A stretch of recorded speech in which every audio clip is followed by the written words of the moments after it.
Hurling fans, you have arrived in the House of Hurling, located on the far west side of Madison, Wisconsin, and it's time for the Commissioner's Corner. What I'm basically doing here is testing three cameras. I doubt anyone's really actually watching, but I want to get a feel for how easily it is to use multiple cameras on a broadcast. Whoops. And if you want to tune in for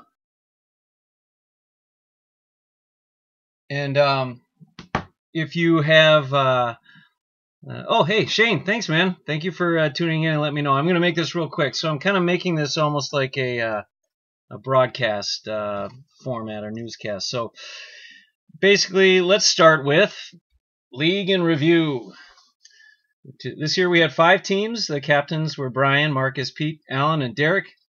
A big thank you to those 5 for all their hard work and for them taking on the responsibility of being a captain for indoor.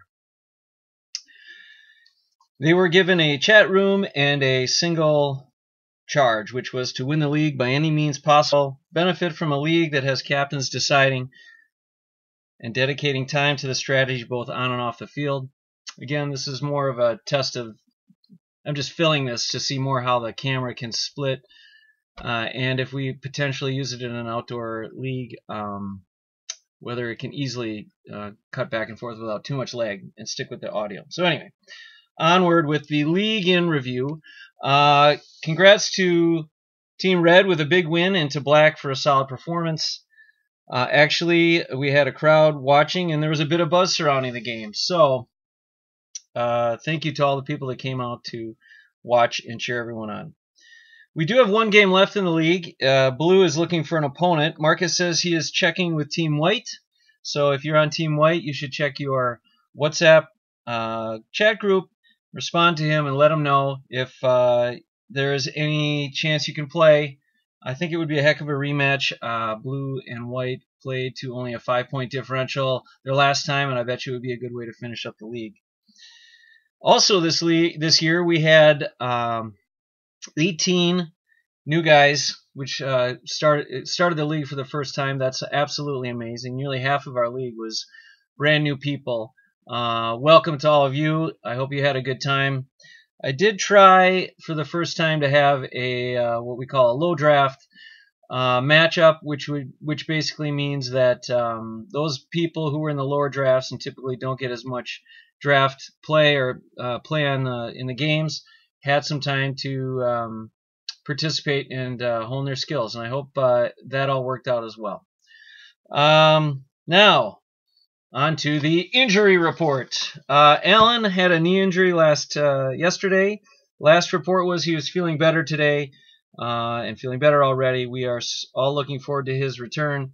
I hope it's nothing serious. Keep some ice on that, Alan. We're all pulling for you. Will Jackson reports he's coming along well, and his knee surgery went very well. Also another knee issue. Connor Jones has bounced back very nicely. He's looking good, been running on it, and he is very much looking forward to getting back out there with everyone June 1st. Now for the stat of the week. This stat of the week has to do with our the latest information we have from, or the latest stat added to the Indoor League Championship. Alan Morris received his 5th career Indoor League Championship this winter in 8 seasons. That's the most by any Hailstone. An additional stat of note, Travis Schaefer, after 8 seasons, finally was on a team that hoisted the Moose Cup. So congrats to him as well. You know what they say, the 8th time is the charm, Travis. Okay, what else we got here? Oh, the latest news. Now, as your commissioner, it's my job to report on the latest advances or latest commentary and discussions that we've learned in the board. Hey Willie, I see that you're here as well. Thank you for the commentary. We're halfway through, almost done with this. I just really want to test more or less whether these cameras easily scope in and out or back and forth and can stick with the commentary, because yeah, ultimately, maybe we could drag this out to a field and try multiple camera live report. So anyway, back to the board report. As commissioner, as I said, it's my job to report to all the hurlers what is going on. Since hurling is really the only active sport right now, the men's football and ladies football haven't been too active. I know the men have played some indoor football. I noticed on Instagram that the ladies have done some football as well. They're ready to get out there and get more regularly playing, as the hurlers have been doing on a weekly basis since January. So that's great news. Many of you also may know Allie, who is the fiance to John Kenny. She has come on as secretary since Laura Shields is basically traveling around the world. Her return is uncertain. She indicates that she may be gone for good. If that's the case, it's very unfortunate for the club because she's been a fantastic board member and a great secretary. We wish her well, but we also want to welcome Allie and welcome her to her new position as secretary. Also, a brief discussion was had at the board about the potential for a Camogie League or a Camogie team. I think we're going to go for it this year. And if any of you know any ladies that would be interested in trying out Camogie, make sure they get the word that they should let someone on the board know of their interests. They could talk to me, or they could reach out to Emer or anybody else really. It's still coming together, but it's a much bigger possibility than it has been in years past. Obviously, the hurlers would love to see a Camogie team come along that complete the all four panels that we're kind of moving towards. So yeah, keep it in mind. Also on April 6th, which is this Saturday, we're hoping to have the blue team potentially play white, or it could be a hodgepodge, but we are going to try and play and get some more playing in. Still a little cold to be outside, but afterwards, of course, we'll be going to the club tavern for lunch or for breakfast, and after getting settled in there, I would like to have a general meeting with the hey, it's Connor Jones and Dave Grieve. Thank you for some feedback as well. Willie, I see your reference to my glasses. Thank you very much. We'll be turning 50 in a few weeks, and this is just part of life, I guess. But anyway, back to what I was talking about. We are going to have a general meeting for the hurlers after breakfast, but still over at the club tavern. We're going to try and start about 7:45.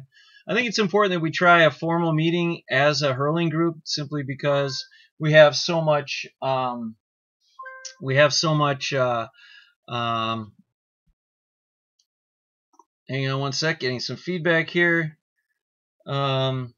So anyway, the general meeting will have on its agenda primarily, various things that I put in a WhatsApp. One additional item is that we've been approached by a sponsor, and there's some substantial money that may be coming our way, but we will have to discuss whether we're willing to give up the PBR logo on the front of the shirt.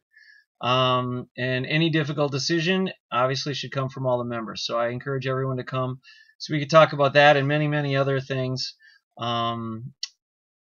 as a hurling group. In addition, I want to let everybody know we're going to start our outdoor hurling on Thursdays. I believe that will be starting on the 11th. It is going to be on the 11th, weather permitting. So everybody get ready to start getting outside. I'm really happy to say that Derek is going to be head coach again, and Willie is coming on, and he'll be like backup coach or co-coach.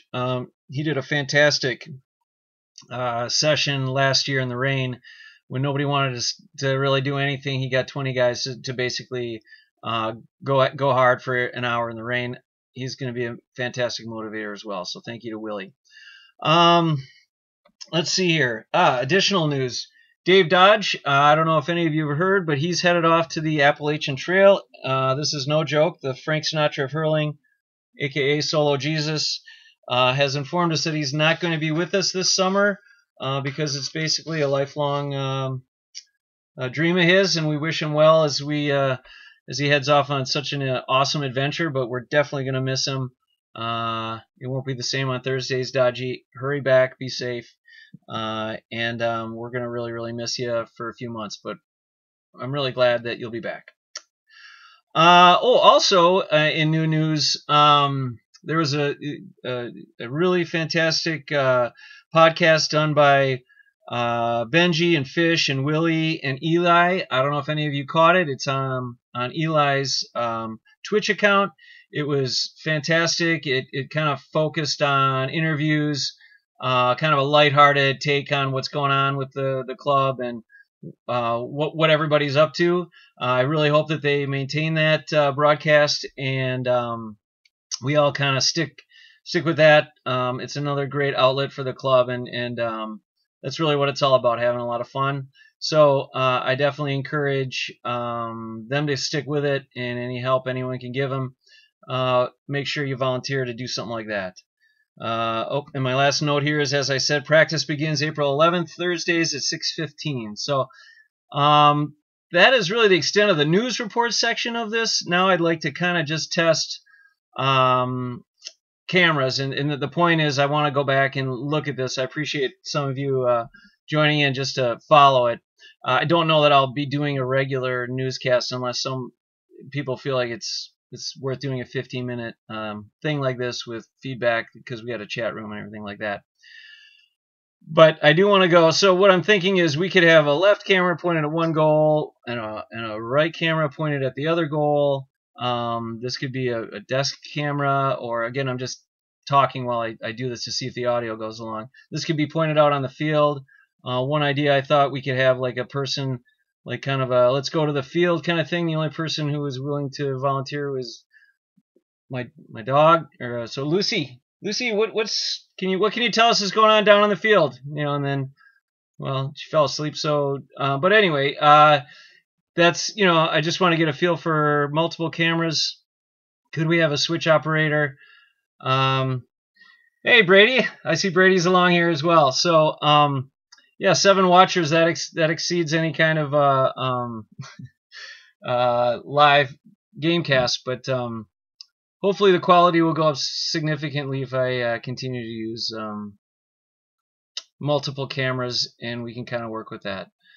That's about it. I really appreciate everyone logging in. Again, this was more kind of a tongue-in-cheek kind of news broadcast. I thought I'd just ramble on about how well our club is getting along and how great the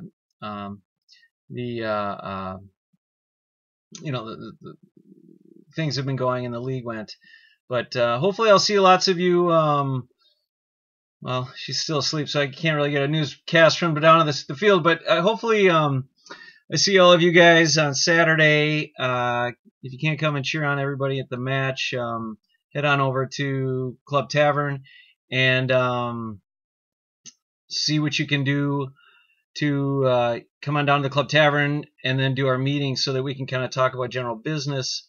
Have a few beers, before we say farewell to our outdoor season. So that's the end of the broadcast. I see some of your comments. It looks like it may have been a success, and it might be the kind of thing we could track the game. It may not be in high def, but a live broadcast might be something that could really bring in people's attention to the sport and to our club. So with that, this is your commissioner wishing you a good night, and take care of everybody out there. We'll see you on Saturday.